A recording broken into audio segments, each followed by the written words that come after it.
Terry loved the idea of identifying and nurturing talent for public office.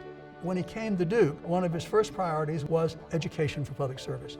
How to run for office, how to work in government, how to work in nonprofit organizations, how to engage, as we would call it today, civic engagement in all of its forms.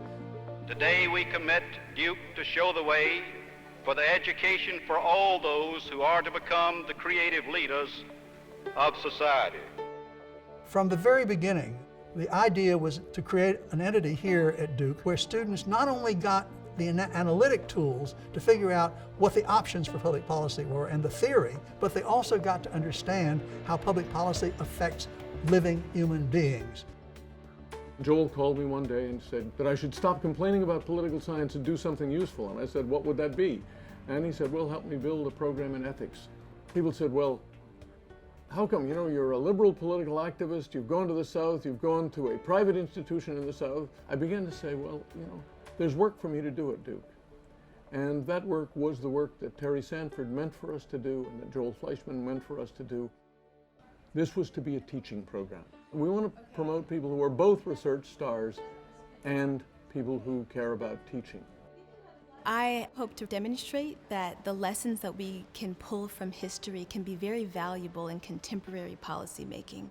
The people here are the kinds of innovative thinkers, intelligent, creative, thoughtful people who like to address really challenging, pressing issues. Can someone, do you think, who's not of a certain ethnicity, race, or gender really be or not be sympathetic to the political needs of others? Very good. Okay, so what do we do? What do we do about this?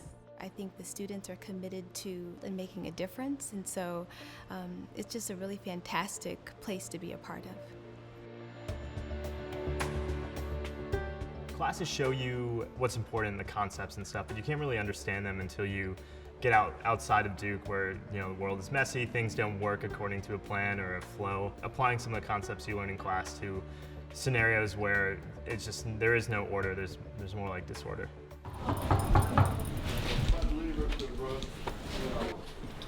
When you have issues and when you go to the office, they tell you they're gonna help you out with something and they don't. I told her it's some mold in there in the bathroom. In the corner. Yeah, in the corner. I've been there ever since I first moved in. I got a story. Right, right. You know, so I'm learning. And I don't know who won't help. Real social change has to come from the oppressed people alone. The master's tools that built the master's house are never going to be able to break down the master's house. It is really about trying to develop the capacities of young people for rich civic lives. Poverty is political. I mean, that really runs against the grain of virtually all public opinion in this country right now. If you don't expose them to things, they're not going to understand the world. And if you don't give them the opportunity to do that, they're never going to be tried. Let's use the telephone number. Someone in person. We're a city that has too much poverty. It's going to take really a community effort. And when you have an opportunity to engage students in this type of an activity, they're young, they're energetic, they come with new ideas, new thoughts. It brings a whole new level of participation.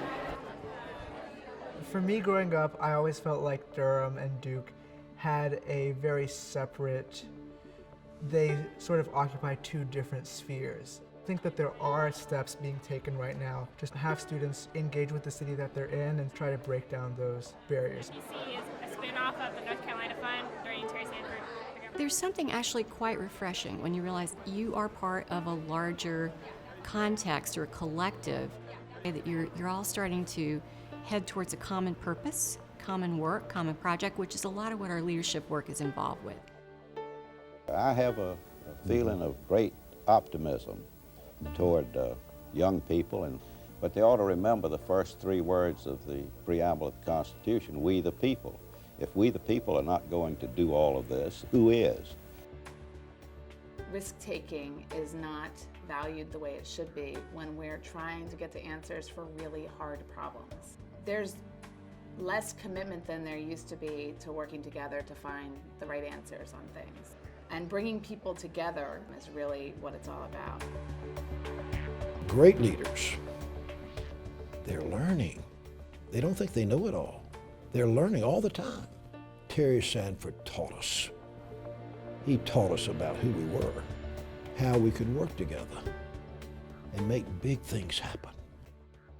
I've said to students, if you get into politics, you ought to get in with a frame of mind that winning is not everything, it's not the most important thing. And if standing for something defeats you, so be it. Stand for something.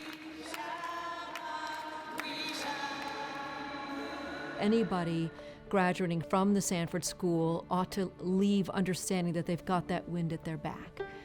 They've got that beacon out there to say, be audacious, have outrageous ambitions, that public policy can do amazing things. I can go around a classroom and ask my students, do you ever see yourself running for office? You'll see them sort of pause for a second, and then they'll give kind of like a, yeah, I could see myself doing that. And I mean, it makes my heart sort of skip a beat. I really do see myself as someone that can make change one day, even if that change is simply changing the perspectives of some people or giving them another viewpoint to look at an issue. I would love to be a public servant. If I had that opportunity, it would be an honor. Let's keep sounding the note of leadership, and the next generation will hear it and take it up. Today, we sound that note of leadership for Duke University.